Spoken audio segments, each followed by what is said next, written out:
Good morning, everybody. Coach Ted here with another edition of Coffee with Coach Ted. Put a little cinnamon in my coffee today.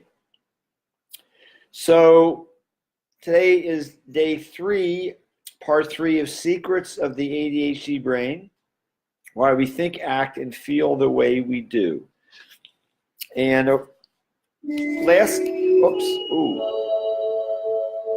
that's my reminder. I guess I started a little bit early. So I'm talking to you from and reading to you from an article by Dr. William Dotson in Attitude Magazine called The Secrets of the ADHD Brain. In the last couple of days, I've talked about, I'm going to do a quick review here. So one, we talked about the ADHD zone.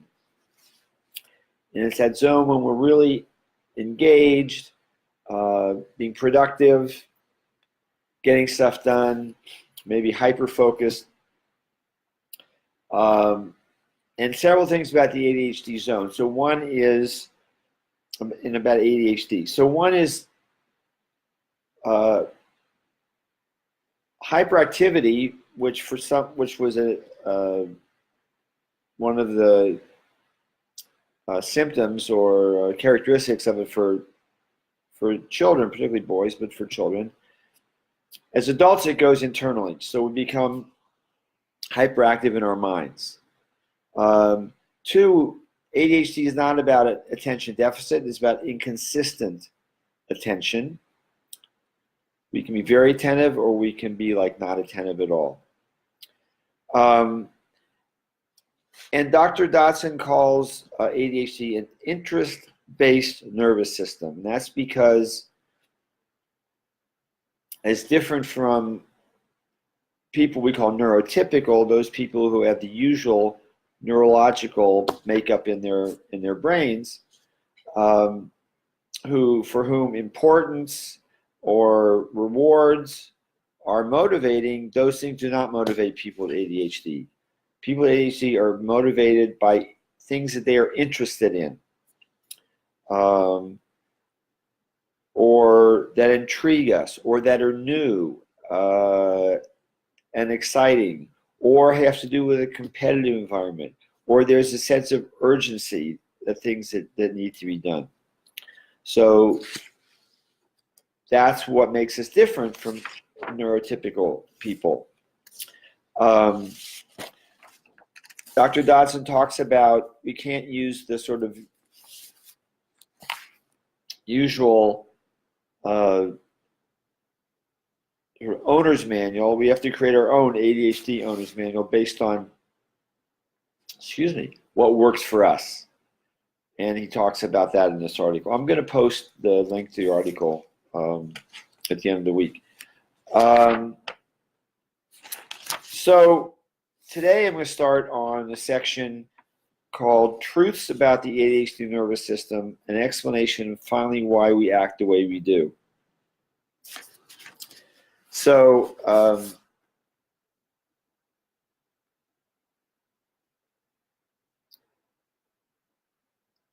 he says, most people with ADHD have always known they're different.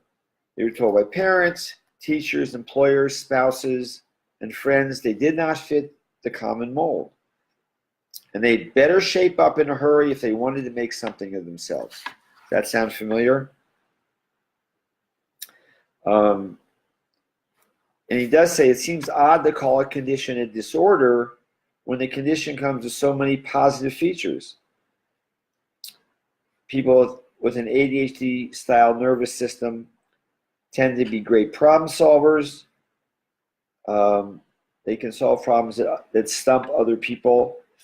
They're affable, likable people with a sense of humor. They have a relentless determination. When they get hooked on a challenge, they tackle it with one approach after another until they master the problem. And then they may lose interest entirely when it's no longer a challenge. That's the interest-based nervous system. He says, if I could name the qualities that would assure a person success in life, I would say being bright, being creative with that intelligence, and being well-liked. I would also choose hardworking and diligent. I want, wow, excuse me, I've got to do something here. I'll be right back.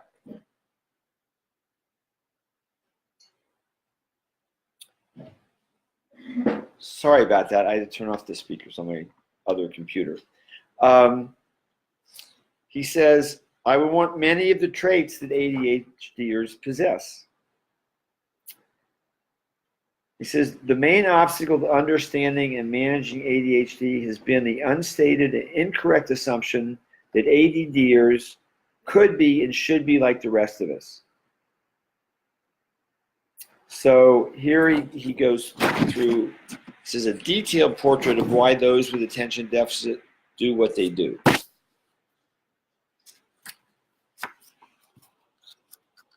So I'll go through the next 3 days. I'm going to go through this list. So,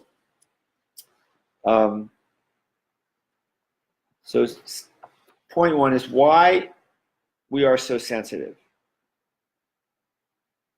It says you cannot manage the impairments of ADHD until you understand how you process emotion. Until recently, all that a person with ADHD could do was to wait for his dysphoria, that's the opposite of euphoria, to dissipate over time. Clinical experience has found that up to half of people with rejection sensitivity, and that's what we're talking about, something called rejection sensitivity. Wow, everything's making noise. I'm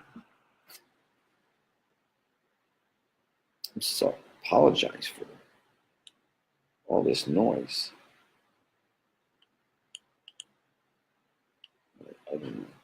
Sorry. So he says clinical experience has found that up to half people with rejection sensitivity can get some relief from a certain medication type he talks about.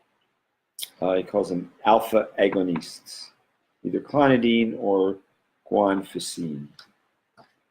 More investigation and research are called for. If you think you may have rejection-sensitive dysphoria, talk with your doctor about it.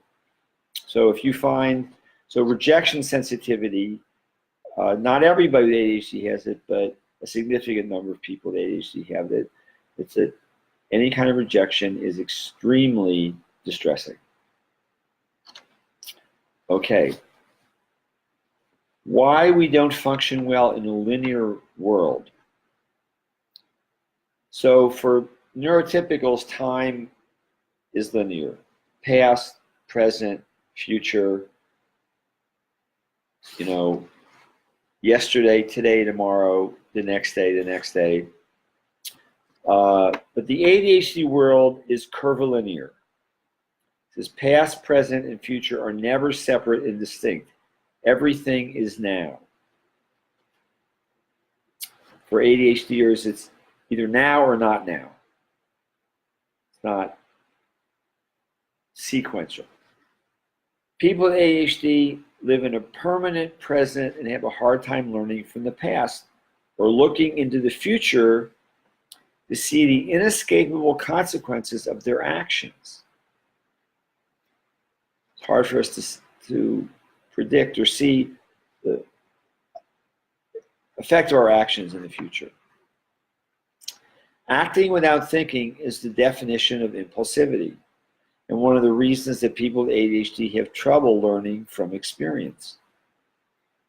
It also means that people with ADHD aren't good at ordination planning, at planning things in order, and doing parts of a task in order. Tasks in the neurotypical world have a beginning, a middle, and an end. They don't know where and how to start, since that's people with ADHD, don't know where and how to start since they can't find the beginning. They jump into the middle of a task and work in all directions at once. Organization becomes an unsustainable task because organizational systems work on linearity, importance, and time. all of which are difficult for people with ADHD.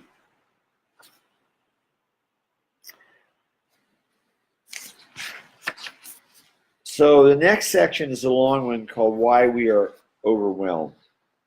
And I'll just kind of give you the first paragraph, and then this is where I'm going to pick up tomorrow. It says, people in ADHD world experience life more intensely, more passionately than neurotypicals. They have a low threshold for outside sensory experience because the day-to-day experience of their five senses and their thoughts is always on high volume. The ADHD nervous system is overwhelmed by life experiences because its intensity is so high. This is the ADHD nervous system is rarely at rest. It wants to be engaged in something interesting and challenging. So that's where I'm going to stop for today. I like to keep these to about 10 minutes or so. Some more information on the ADHD, secrets of the ADHD brain, and particularly what Dr. Dodson calls our interest-based nervous system. And I know this is not exciting, fascinating. Well, for some of you, it may be fascinating. This isn't about how to do things, how to be organized, how to get more stuff done, how not to procrastinate.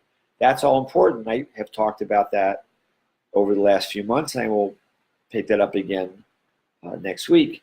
But it really helps a lot to understand how the ADHD brain works